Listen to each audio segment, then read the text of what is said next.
이러한 성경을 이제 우리가 어떻게 읽어야 할 것인가 라고 하는 그런 부분인데, 성경을 히브리 관점으로 읽으십시오 이렇게 얘기하고 있는데, 여기 이제 무슨 말이냐면은 히브리적 관점은 어떤 거냐, 왜? 라고 질문하는 태도입니다. 왜? 헬라적 관점은 반대로 어떤 얘기냐면 어떻게. 왜 하고 어떻게가 좀 다른데, 자, 하나님의 역사를 우리가 볼 때도 왜 하나님께서는 이렇게 역사하셨을까? 이렇게 물어보는 게 히브리적인 관점이에요. 하나님께서는 왜 이렇게 역사하셨지? 그런 궁금증을 가지고 계속 이제 들어가다 보니, 하나님께서 이런저런 이유로 인해서 이런 일을 하셨구나 라고 결론이 어디로 가느냐, 하나님이 이렇게 일하셨구나 라는 곳으로 결론이 가게 됩니다. 히브리적 관점이 왜라고 하는 질문으로 시작했을 때는 이것은 긍정적인 의문이고요, 확실한 대답을 가져오고 영적인 문제로 깊이 접근할 수 있습니다. 또 하나님과의 관계 속에서 답을 이끌어낼 수 있는 거예요. 반대로 헬라적 관점으로 질문하게 되면은 이 질문 자체가 부정적인 의문이 됩니다. 하나님이 어떻게 그렇게 하실 수 있지? 그러다 보니까 어떻게라는 말이 들어가다 보니까 인간적인 수단과 방법을 자꾸 알려고 하는 거예요. 어떻게? 하나님이 홍해 바다를 가르셨는데 그게 어떻게 가능한 일일까? 그게 절대로 안 되는 일인데 어떻게 가능하지? 이런 식의 의문인 거예요.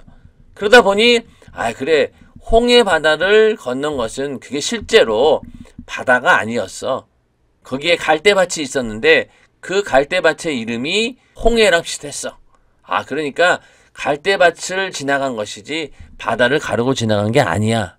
이런 식으로 인본주의적인 방법들을 자꾸만 찾게 됩니다. 이게 어떻게라고 하는 질문이에요. 그러다 보니 결국은 인간적인 방법으로 연구하게 되고, 논리는 있을 수 있으나 그 가운데서 하나님의 진리를 발견하지 못해요. 인간의 순리와 자연 법칙 안에다가 성경을 전부 다 끼워 넣을 수밖에 없는 그런 상황이 됩니다. 그래서 인본주의라고 하는 이제 그런 건데 굉장히 무서운 건데, 성경 말씀 가운데 도저히 인간의 지식과 인간의 과학으로는 이해하지 못하는 일들이 얼마나 많이 있습니까? 그런데 그것을 어떻게라고 하는 질문을 가지고 인간의 머리로 해석하려고 하니 결론이 어떻게 되겠어요? 이 부분에 대해서는 이거는 도저히 인간의 힘으로 할 수 없는 일들이야. 이거는 그 거짓말이고 하나의 어떤 비유에 불과한 거다. 이런 식으로 결국은 하나님 말씀의 그 능력을 격화시킨다는 거죠.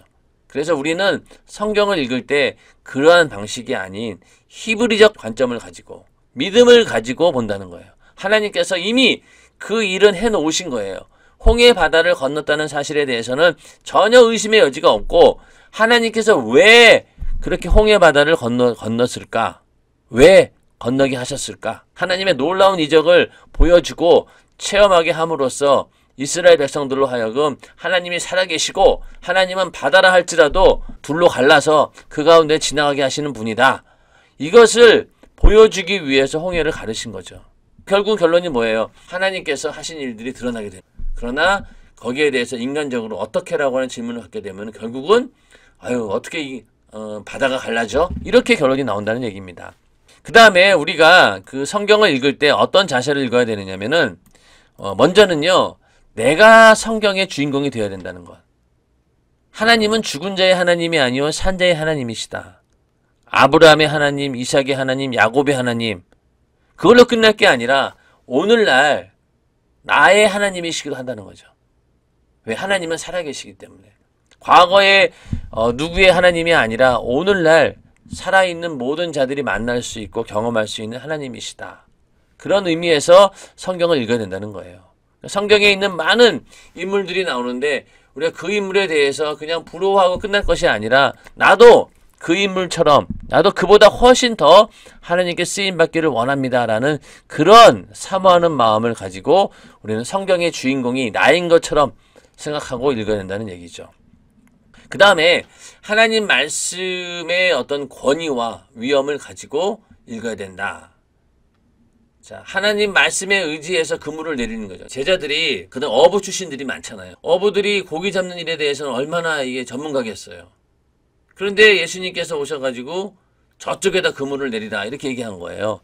그러니까 이 제자들 입장에서는 아이고 그래도 우리가 고기 잡는 일에 대해서는 우리가 전문가인데 그래 예수님께 저렇게 얘기하시니까 한번 그 말씀에 의지해서 그물 내려보자.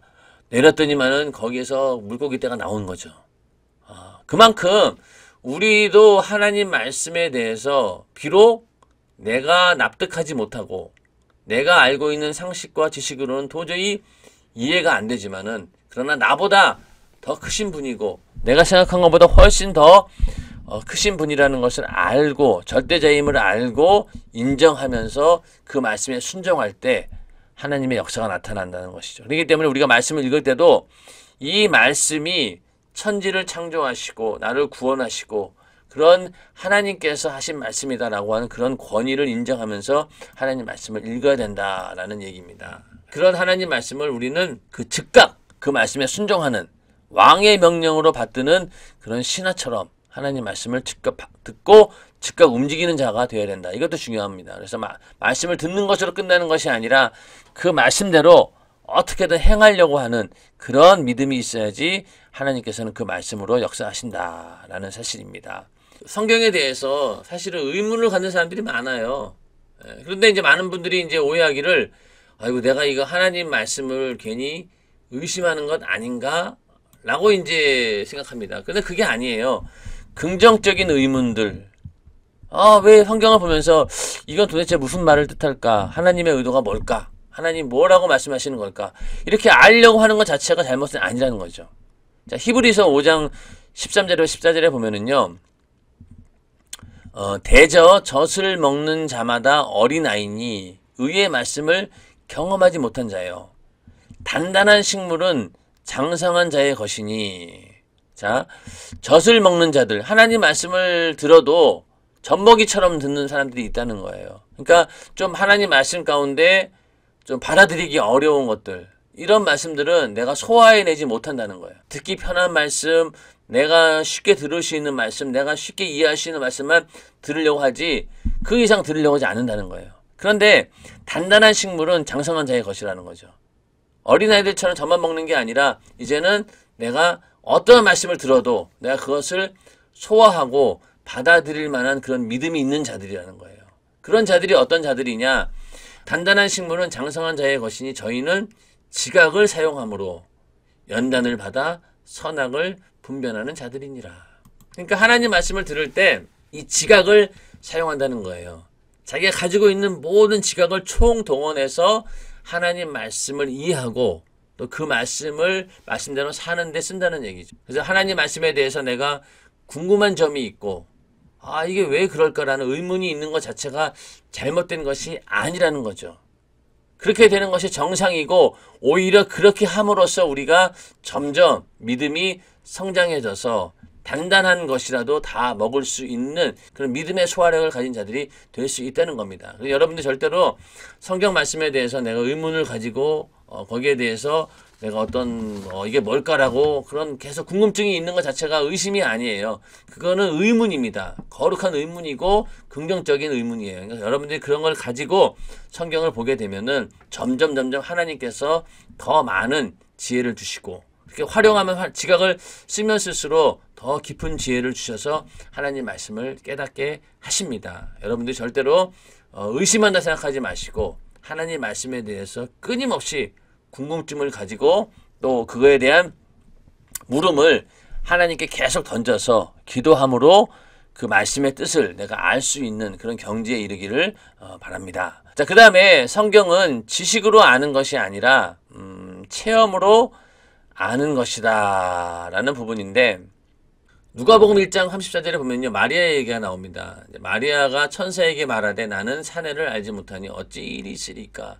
네가 잉태해서 아들을 낳으리라고 하니까 마리아 입장에서는 내가 사내를 모른다는 거예요. 알지 못한다. 근데 이 사내를 알지 못한다는 말이 남자가 누군지 모른다는 말이 아니죠. 여기서 안다라고 하는 말은 기노스코, 경험한다. 더 나가서 남녀 간의 이게 성적인 그런 체험을 말하는 겁니다. 성적 관계를 통한 체험. 그러니까 사내를 알지 못한다라고 하는 것은 내가 사내와 그런 어떤 성적인 그런 경험이 없는데 어떻게 아이를 낳겠냐는 거예요. 안다라고 하는 말이 경험한다, 체험한다라고 하는 그런 뜻이 있다는 얘기죠. 그래서 성경에서 하나님이 우리를 사랑하시는 사랑을 우리가 알고 믿었노니, 이 안다라는 것도 그냥 머릿속으로 아는 것으로 끝나는 게 아니라 내가 그것을 체험한다는 거예요. 자, 우리가 어떤 사람에 대해서 안다라고 할 때 어떤 경우에는 그냥 이름만 알 수도 있죠. 그 사람 이름이 누군지는 알아요. 그걸로 아는 게 아니죠. 정말로 안다라고 하는 것은 그 사람과 대화해보고 그가 어떤 사람인지 서로 이렇게 인격적으로 교제를 했을 때 그 사람이 누구라고 하는 것을 나 그 사람 잘 알아. 이렇게 되는 거잖아요. 그런 것처럼 하나님에 대해서 안다라고 하는 것도 그냥 머릿속으로 막연하게 아는 게 아니라 이런 어떤 인격적인 교제를 통해서 경험적으로 안다라는 것입니다. 이 믿음이 없이는 기쁘시게 못하느니 하나님께 나아가는 자는 반드시 그가 계신 것과 또한 그가 자기를 찾는 자들에게 상 주시는 이심을 믿어야 할지니라. 그러니까 하나님의 살아계심을 믿어야 된다는 거죠. 그 얘기는 결국 뭐냐? 하나님을 살아계신 분으로 알고 경험해야 된다라고 하는 얘기입니다. 그래서 이러한 그 경험이 없이 그냥 단순한 지식은 그냥 그건 지식에 불과한 거죠. 지식도 경험으로 얻는 지식들이 있어요. 체험으로만 얻어지는 지식들. 자, 우리 예를 들면은 운전하는 거 있죠. 운전하는 것은요, 아무리 우리가 이론적으로 지식으로 안다고 해서 할 수는 없어요. 머릿속으로 아무리 이렇게 한다고 해서 운전을 배우는 게 아니라 직접 핸들을 잡고 시동 걸고 핸들 잡고 엑셀 브레이크 밟아가면서 직접 내 몸으로 체험해야지만이 얻어지는 지식이 바로 운전입니다. 운전을 보면은 처음에 그렇게 익혀놓으면은요, 한동안 운전을 안 해도 나중에 가서 내가 그냥 알게 돼요. 오랫동안 운전을 안 했는데 막상 핸들 딱 잡고 그러다 보면 하다 보면 이게 되는 거예요. 그냥 예전에 이미 몸에 익혔기 때문에 몸으로 익히는 지식을 안다라고 하는 것이죠. 하나님과의 관계에 있어서도 머리로 아는, 지식으로 아는 것이 아니라 경험으로, 체험으로 아는 자가 진짜로 아는 자들입니다. 그런 자들의 믿음이 더 견고하다는 얘기죠. 그래서 우리가 성경을, 하나님 말씀을 우리가 체험하기 위해서는요, 먼저 하나님의 말씀의 그 약속의 보편성을 인정해야 됩니다. 그러니까 하나님이 하신 약속의 말씀은 어느 특정한 누구에게 주어진 것이 아니다. 베드로에게 지금 네가 이리로 와라 하니까 베드로가 지금 무리를 걷고 있는 장면인데, 이러한 어떤 이 장면이 꼭 베드로에게만 이루어지는 것이 아니다라고 하는 사실을 인정하라는 거예요. 하나님의 자녀에게는 누구에게나 주어진 권세다. 믿는 자에게는 이런 표적이 따르리니, 이런 것처럼 믿는 자에게 병을 고치고 귀신을 쫓아내고 예수님이 행하셨던 그 모든 능력을 어느 특정한 사람만이 하는 것이 아니라 누구든지 믿는 자에게 그 권세를 주어졌다는 겁니다.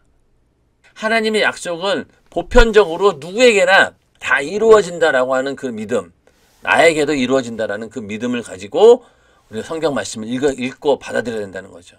그래야지만 하나님의 역사가 일어납니다. 자, 그 다음에 예수 그리스도의 현재성을 인정해라. 예수는 어제나 오늘이나 동일하다. 지금도 성령의 역사는 동일하게 이 시대에도 이루어지고 있다라는 현재성을 인정해야지만이 그 말씀의 능력이 있습니다. 만약에 성령의 역사가 사도시대로 끝났다. 예수님께서 행하셨던 그 모든 이적이 그냥 예수님 당시로 끝났다라고 믿는 사람들에게는 절대로 그 능력이 나타나지 않습니다. 그러나 그 일이 예수님께서도 행하셨고 제자들도 행하였고 사도들도 행했고 수많은 믿음의 사람들이 똑같은 이적과 표적을 행했다라고 그것을 인정하는 자들에게는 오늘날에도 똑같은 역사가 일어나게 됩니다. 근데 그걸 만약에 현재성을 부인하는 사람들은요, 절대로 그 말씀이 이루어지지 않습니다. 그만큼 현재성을 인정하는 것 굉장히 중요하고요. 그 다음에 성경의 권위를 우선해라. 자, 이것도 성경 말씀을 최고의 권위로 준다는 거예요. 하나님 말씀대로 산다라고 하는 것이 바로 성경 말씀을 최고의 권위로 두는 것입니다. 어떤 경우에는 세상의 룰이나 법칙보다도 더 위에 있고, 또 어떤 경우에는 가정의 질서보다도 더 위에 있는 것이 하나님 말씀. 그래서 주 안에서 너희가 부모도 공경하는 것이고, 주 안에서 너희가 아내와 남편을 사랑하는 것이고, 성경을 먼저 최고의 권위로 두는 것입니다. 그래서 우리가 정말로 세상의 질서에 철저하게 순종하고 따라주되, 그러나 만약에 세상의 권위가 이 성경의 권위를 앞서려고 하거나 그것을 부인하려고 할 때는 우리가 거부할 수밖에 없는 이유가 바로 성경을 우리는 최고의 권위로 두기 때문입니다. 그래서 우리가 성경을 체험한 자들은 하나님 말씀이 바로 오늘, 지금, 나에게 바로 여기서 이루어진다라고 하는 그런 믿음을 가지고 그 말씀을 우리가 읽고 받아들여야 된다는 것. 그걸 체험하는 유일한 길이죠. 그러니까 이런 어떤 보편성과 현재성과 권위를 인정하지 않고는요, 성경을 절대로 체험할 수 없습니다. 자, 방언은사 받는 것만 예를 들어볼까요? 만약에 방언은사가 그냥 사도시대 때 보여주는 하나의 어떤 표적에 불과하다, 그걸로 끝났다라고 생각하면은 절대로 내게 임하지 않습니다. 그런 사람들에게는. 그러나 방언은사가 오늘 기도하는 나에게도 이루어진다라고 믿음을 가지고 뜨겁게 회개했더니 어떻습니까? 실제로 내 혀를 타고 방언이 터지잖아요. 성경에 있는 그 역사적인 사건, 하나님이 이루신 그 위대한 사건이 나에게 이루어진 겁니다. 성령 받고 이 방언을 말할 때 그렇게 우리가 놀라워하고 즐거워하는 이유가 무엇이냐면은 하나님의 그 약속의 말씀이 보편적으로 나에게도 이루어졌구나. 현재성 있게 나에게도 이루어졌구나. 라는 것을 확실히 보여준 사건이기 때문에 우리가 방언 받으면 그렇게 즐거워하고 기뻐하고 그러는 것입니다. 그러니까 그게 성경에 있는 말씀을 내가 체험했다는 것이죠. 자,